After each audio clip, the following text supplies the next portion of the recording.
o programa Cultura Espírita, do Instituto de Cultura Espírita do Brasil. Olá, meus amigos, meus irmãos, aqui estamos com o nosso programa Cultura Espírita, do Instituto de Cultura Espírita do Brasil. Como sempre, contamos com o apoio inestimável do nosso produtor Sauli Franco de Moraes, que fará agora a sua saudação a todos vocês. Pedindo a Jesus que abençoe a todos os lares, a todos os corações. Colabora conosco aqui também nosso querido amigo Joel Vaz, que também dará aqui o seu abraço a todos vocês nesse momento. Um abraço carinhoso a todos, professora Sarlice, professora César Reis, e a todos dos seus lares. Que a luz de Jesus esteja conosco. Muito bem, meus amigos. O nosso junho está chegando, não é verdade? É verdade. E o Instituto está aí chegando ao meio do ano com a sua atividade permanente aos sábados, né? De manhã cedo, de 8h30 às 10h30. O nosso querido Silvio Cruz Portugal apresenta a turma de mediunidade, estudos básicos. Também de 10h30 a meio-dia e meia, há uma outra turma sobre fundamentos de doutrina espírita. O Silvio Cruz Portugal é um grande pedagogo e leciona com muita clareza um método muito simples de aprendizagem. Rapidamente as pessoas se colocam em condições de acompanhar os estudos mais aprofundados que o nosso Instituto oferece. O sábado prossegue com o Esperanto, né, que é uma língua fundamental para a nova era. O nosso Altamiro Rocha, querido Samiliano, apresenta duas turmas de Esperanto, uma de 10h30 ao meio-dia e outra de 1h30 às 14h45, Esperanto Básico 1 e 2. E agora vamos ter o nosso primeiro sábado. Então temos o Dr. Jorge Andréia, que coordena, junto com a professora doutora Luzia Matias, o pensamento de Joana de Ângeles. Começa às 13h30, vai até às 14h45. E o sábado avança às 3h da tarde, a nossa querida doutora Rosa Martins, dando continuidade ao seu curso, está trabalhando as vidas sucessivas, e neste sábado agora, dia 1º de junho, ela apresentará o planejamento reencarnatório. Como é que isso acontece, também no ponto de vista espiritual e também do ponto de vista orgânico, biológico, já que a doutora Rosa Martins é uma médica especialista em genética, o que certamente vai trazer um trabalho muito bom, muito interessante para todos nós. Mas esse mês de junho, nós temos aí uma novidade muito interessante para o final do mês. O dia 30 de junho, nós vamos ter um seminário da emoção à lesão. E nós estamos já anunciando agora, porque vamos ter vagas limitadas e os nossos irmãos que quiserem já poderão fazer suas inscrições. Quem vai dar esse seminário da emoção à lesão, que estuda Kardec, Pierre Cos e Lowen, na autocura através do amor, quem vai dar esse seminário é o Dr. Marcelo Nazaré, companheiro muito querido, que nós conhecemos desde jovem, desde adolescente, e que formou-se em medicina e hoje está radicado em São Paulo. Mas ele virá nesse final do mês de junho ao Rio de Janeiro e prontificou-se a dar esse seminário para todos nós sobre a emoção que chega até a lesão. É um estudo científico, mas ao mesmo tempo profundamente calcado na visão filosófica e religiosa da doutrina espírita. O seminário será no dia 30 de junho, das 9 da manhã às 17 horas. Haverá um almoço 9 ao meio-dia, a primeira parte, meio-dia às 2 horas o almoço, e de 2 às 5 a parte final do seminário. Vai ser no nossa sede. Hoje estamos funcionando no Abrigo Teresa de Jesus, ali na rua Ibituruna 53, no Maracanã. As pessoas podem fazer suas inscrições através do nosso telefone 2224 1060 2224 0736. As pessoas podem ligar, podem também fazer contato através do nosso e-mail culturaespírita@oi.com.br ou ainda o outro, Instituto de Cultura Espírita do BR, @gmail.com. O seminário é aberto às pessoas que estiverem interessadas e, conforme dissemos, vai ser durante todo o dia.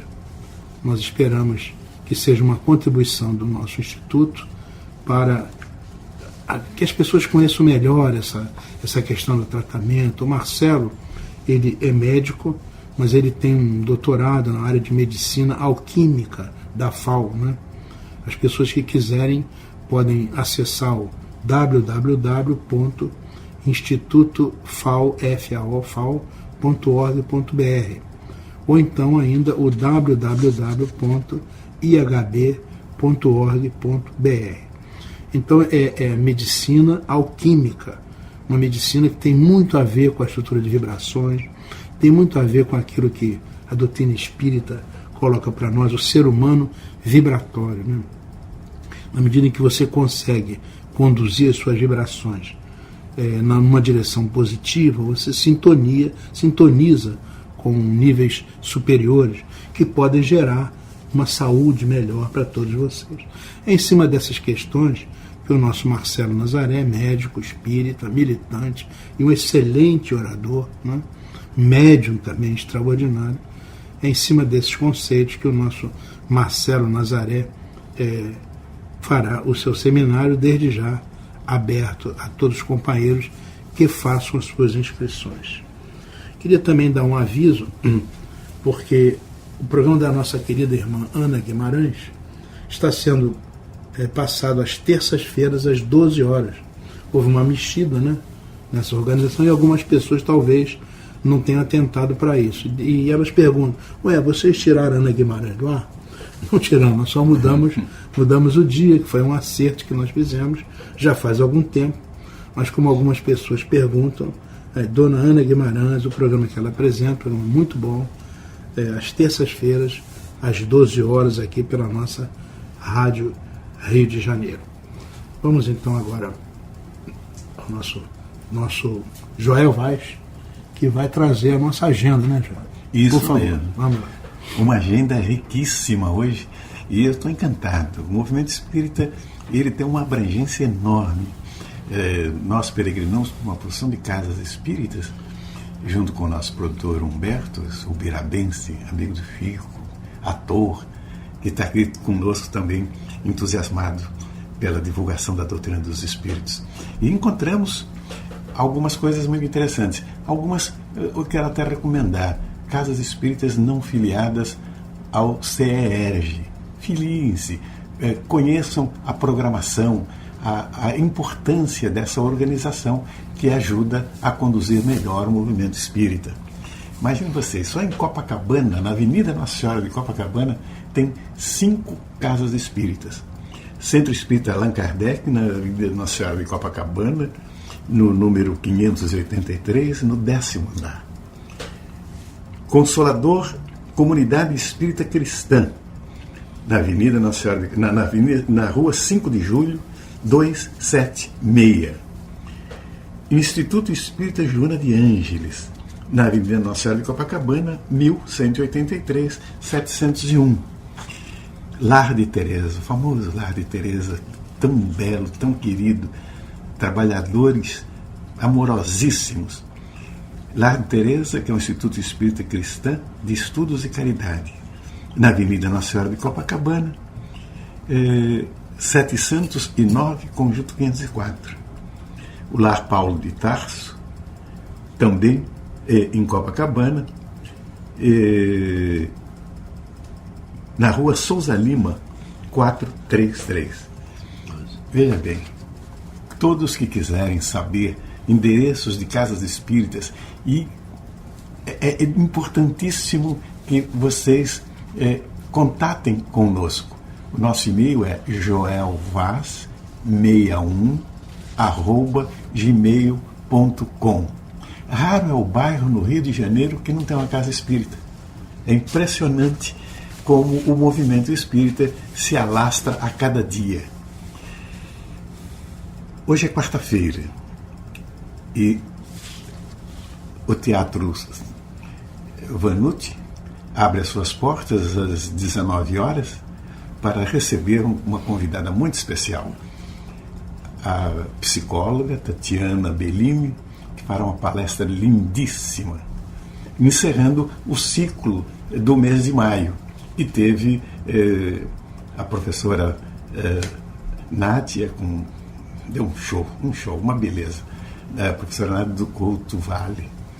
E teve também, na última quarta-feira, Ivone Gigino, que falou da questão da predestinação, processo reencarnatório, muito bonito mesmo. E o movimento artístico está também bombando. A Ana Rosa está com um espetáculo no Tijuca Tênis Clube. Ela e o Rogério Fabiano apresentam ali a vida de Kardec, que é passar 1h30 embevecidos com a figura maravilhosa do codificador. E quero recomendar ainda o belo espetáculo do Renato Pietro no Teatro Leblon. Vale a pena, é uma montagem diferenciada em que projeções de várias personalidades da história da humanidade estão ali presentes, abrindo com Freud e terminando com Chico Xavier. E ele realiza espetáculos sábados e domingos.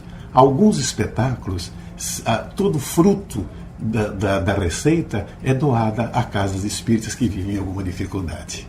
Nossa agenda vai ficando por aqui, mas na próxima quarta-feira estamos de volta com novas notícias do movimento espírita no Brasil e no mundo. Muito bom, se Deus quiser. Vamos então ao nosso intervalo e daqui a pouco retornamos. Instituto de Cultura Espírita do Brasil.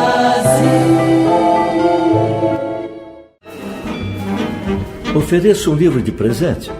Sugerimos a obra Minhas Memórias Alheias, do professor Celso Martins. Com bom humor e sabedoria, o autor comenta fatos do movimento espírita e revela detalhes dos principais divulgadores da doutrina de Kardec. Os pedidos podem ser feitos pelos telefones 021-2224-1060 ou 2224-0726. Os livros serão entregues pelos Correios ou podem também ser adquiridos na loja do ICEB.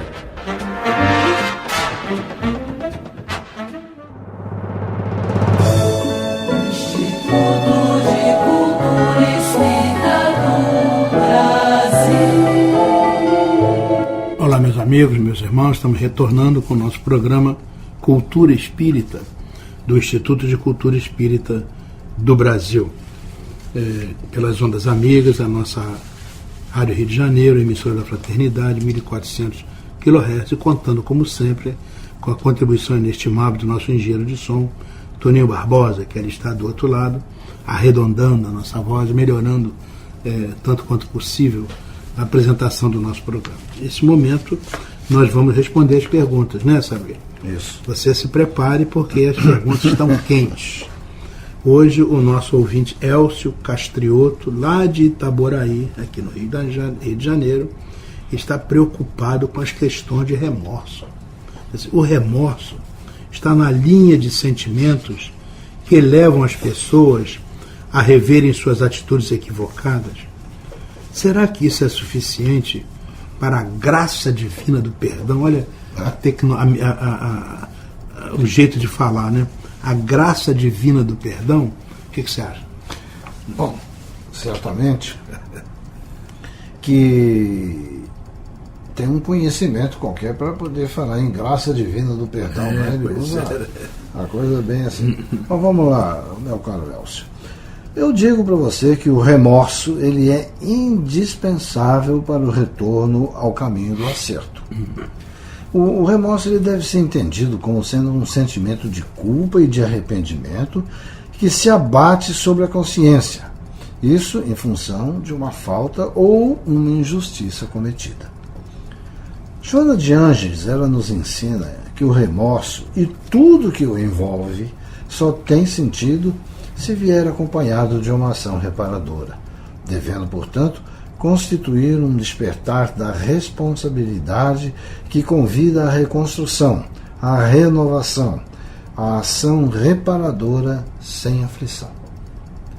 Também André Luiz tem, certamente você deve conhecer, um livro, A Evolução em Dois Mundos, é uma psicografia do Chico Xavier.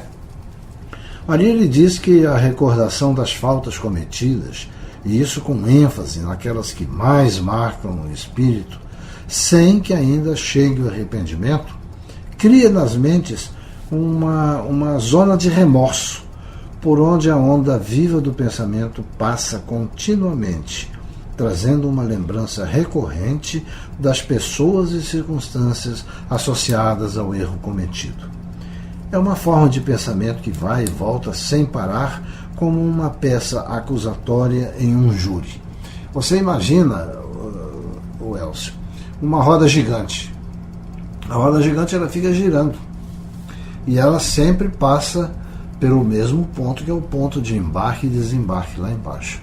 Então você imagina que ali esteja, no caso do espírito, ali esteja a zona de remorso. Então aquele assento, aquele barquinho por onde o indivíduo está sentado, passa por ali o tempo todo. Então toda vez que ele passa ali, volta para ele a ideia do erro, enfim, do remorso que ele sente. É isso que André Luiz quer dizer, né?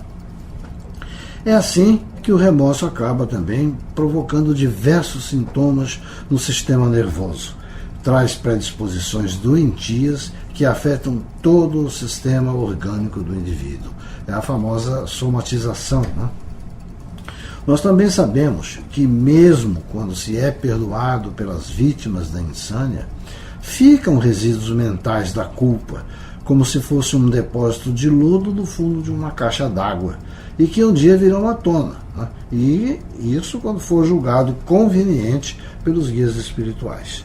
E acontece isso para a necessária reparação, na medida em que se tenha consciência da necessidade de uma higienização moral. Tendo em vista que, diante da lei divina, é preciso que se pague até o último ceitil e todos então serão, sem distinções, chamados ao acerto. O Chico Xavier dizia que ele passou por enormes provações ainda quando criança, porque embora ele já tivesse de alguma forma expurgado algumas das suas grandes falhas, mas ele tinha resíduos, e eram esses resíduos que ele estava ali então reajustando. Ainda a Joana de Anges, com muita propriedade, ela diz: somente quando a consciência desperta e avalia os danos causados, é que o arrependimento honesto toma o corpo e domina. Tudo isso buscando meios para a reparação dos males praticados. Por si mesmo, embora seja um passo significativo na elevação do caráter, o arrependimento não basta. Faz-se inadiável o dever de ressarcir os prejuízos, de reparar os males praticados. Então, eu espero que a sua pergunta tenha tido a necessária resposta e que tenha sido... É muito interessante que a doutrina espírita coloca essas questões dentro das pessoas, né? Que anteriormente as doutrinas tradicionais, né, colocava-se um processo de julgamento, né, um processo como se fosse um juiz externo, criando todo esse processo de culpa, de sofrimento, de reparação. A doutrina espírita traz a responsabilidade para a pessoa, para a sua intimidade. É ela que deve reparar os erros. E o remorso, na verdade, é um veículo, né, que permite que a questão consciencial seja afetada e a pessoa sinta necessidade, não só necessidade, também ganhe forças para poder ajustar os erros do passado. Exatamente, ao invés de deprimir, promove o desejo de recuperar. Completamente diferente. O Berto Roden chamava isso de sujeito ativo e sujeito passivo. Isso mesmo. Isso. É muito bom. Mas o nosso irmão, ele tem uma outra questão importante aqui. Com frequência, diz ele, vejo exemplos e testemunhos de pessoas que afirmam a conquista de objetivos graças à fé. Também ouço relatos de pessoas que perdem tudo que possuem e reafirmam sua fé em Deus de que vão recuperar. Sinto-me muito mal diante dessas coisas, disse o nosso companheiro. Eu não consigo identificar em mim essa força. E aí vem a pergunta: como é que a fé pode ser encontrada? Interessante. Elcio, eu acho que a sua pergunta ela faz parte do elenco de dúvidas de uma grande parte da humanidade, né? É o processo da fé, né? Olha, antes de mais nada, é muito bom que você tenha a coragem de admitir os seus sentimentos em relação à fé. Pelo menos você não está fugindo dela, né? Porque muita gente foge e muita gente não admite com a sinceridade que você admitiu. A fé, meu amigo, ela é construída dia a dia, como todos os outros sentimentos enobrecedores. Amar, perdoar, respeitar o próximo, elaborar sensações que engrandecem os que as praticam, é um permanente aprendizado. Quando a fé é desenvolvida, faz com que a pessoa enfrente melhor as intempéries da vida, faz acreditar em um futuro melhor e elaborar a bondade, procurada sempre através das boas ações. São essas as bases que fortalecem as pessoas e que dão os depoimentos que tanto preocupam.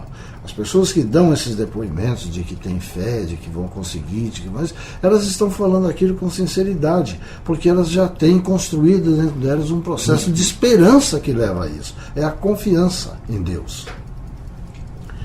Ocorre, para mim, diante da sua colocação, lembrar do Evangelho de Mateus, no capítulo 17, versículo 20, quando Jesus expulsou um obsessor de um jovem.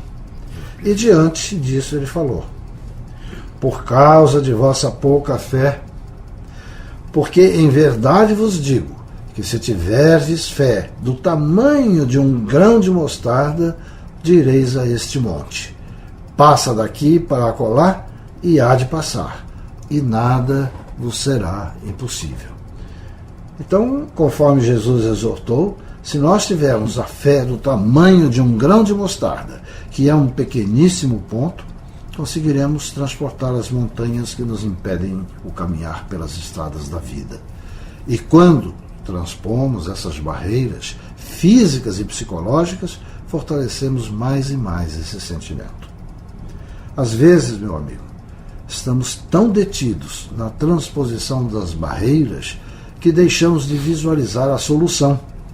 E, no mais das vezes, é a fé que nos dá a confiança para encontrá-la. Para quem tem a fé fortalecida em seu coração, todas as situações difíceis vêm acompanhadas da solução, mesmo que seja a longo prazo.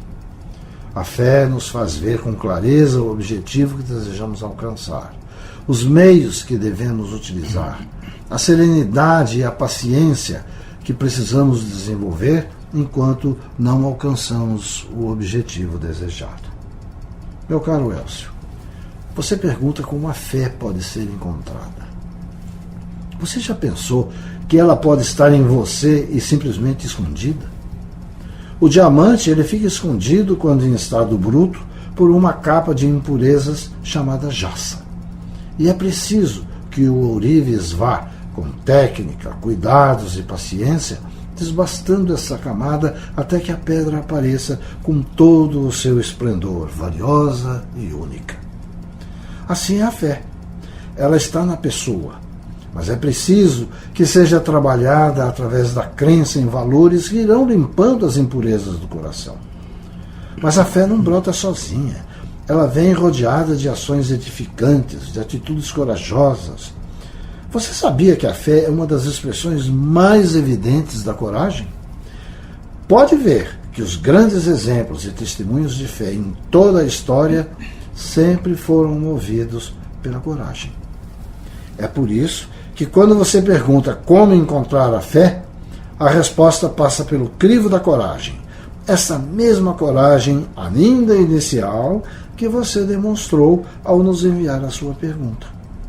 Como sugestão, você pode consultar o capítulo 19, A fé transporta montanhas em O Evangelho segundo o Espiritismo. Leia e estude Kardec aos poucos. Você vai descobrir que a fé está em nós.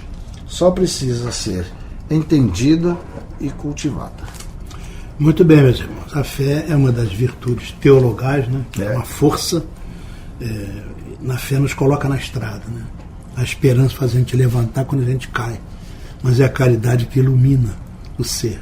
Por isso essas 3 virtudes são fundamentais, mas a maior delas é a caridade. A fé está associada à ideia da sintonia, né?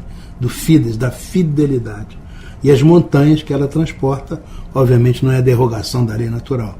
São as montanhas da nossa iniquidade, da nossa fragilidade, da nossa deficiência, né? Então a fé, quando a gente sintoniza com a onda vibratória de Deus, nosso Pai, nós somos capazes de realmente transferir essas montanhas da nossa pequenez para outra situação, completamente diferente. É o que a gente estuda no Evangelho segundo o Espiritismo, né? Então, meus irmãos, estamos chegando ao final desse bloco. Vamos ter daqui a pouco o nosso querido Geraldo, que vai apresentar a Internet do Bem. Até lá, se Deus quiser. Instituto de Cultura Espírita do Brasil. Meus amigos, a Internet do Bem lhes traz hoje um PPS, cujo tema é uma mensagem de Chico Xavier, extraída do livro Palavras do Coração. A mensagem leva o título de Caminho em Caminho e possui o seguinte texto: de caminho em caminho, segue fazendo bem. Provavelmente não te faltarão espinhos e pedras. Pedras, no entanto, servem nas construções e espinhos lembram rosas. Não percas a oportunidade de auxiliar. Se alguém te lança entraves à marcha, não te vincules à ideia do mal. Reflete na bondade de Deus e caminha. Não acuses a ninguém. Compadece-te e age amparando. Quem te pareça no erro, unicamente haverá estragado em si mesmo o sonho de amor e aperfeiçoamento com que nasceu. Não gastes tempo medindo obstáculos ou lastimando ocorrências infelizes. Ouve as frases do bem que te induzem à frente e esquece tudo aquilo que se te representa por apelo à desistência ou desânimo. Alguns dos minutos, das horas de que disponhas, investidos no reconforto aos irmãos emparedados no sofrimento, ser-te-ão contados por créditos de alegria e de paz. Sê a coragem dos que esmorecem e a consolação dos que perdem a esperança. Onde encontres a presença da sombra, acende a luz da renovação. Quando alguém te fale em tribulações do presente, destaca as possibilidades do futuro. Aos irmãos que te exponham prejuízos de agora, aponta as vantagens que virão. Estende a própria alma na dádiva que fizeres. Faz, mas não faças com a intenção de te engrandecer. De tudo quanto ouças e vejas, fales ou faças, prevalece tão somente o amor que puseres nas próprias manifestações. Se percebes a vizinhança da tempestade, não te esqueças de que acima das nuvens reina o céu azul. E se te reconheces dentro da noite, conserva a segurança de tua fé, recordando sempre de que o amanhã trará um novo amanhecer. Meus amigos, aqui nos despedimos, desejando a todos uma semana de muita paz. Assim, meus amigos, meus irmãos, chegamos ao final do nosso programa, muito agradecidos pela sua atenção e desejando uma semana de muita saúde, muita alegria, felicidade, muita paz. Nossa Saruí, por favor, para as suas despedidas. Também para agradecer a audiência, o carinho, a atenção e desejar a todos muita paz nessa semana que se inicia. Então, até a próxima semana, neste horário, se Deus quiser. Pela Rádio Rio de Janeiro, o Instituto de Cultura Espírita do Brasil apresentou Cultura Espírita.